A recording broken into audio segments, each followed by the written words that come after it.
So as we're getting into the heat of the summer, the middle of the summer, a lot of the late spring blooming perennials are just getting past. Sure. And they start to look not so hot, Right. you know, like the salvia.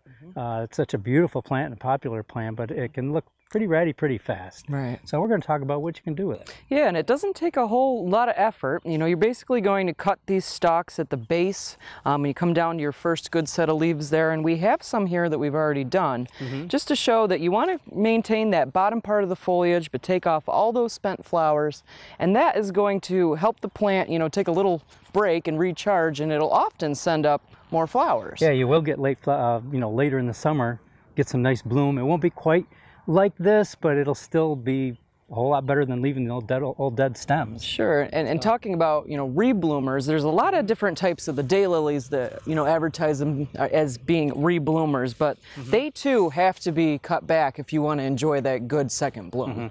Yeah, the better you cut them back, you clean them up, they look better, and that'll just encourage more blooms. They will continue to send up blooms, but not as nice as if you clean them up. Sure, sure. Okay.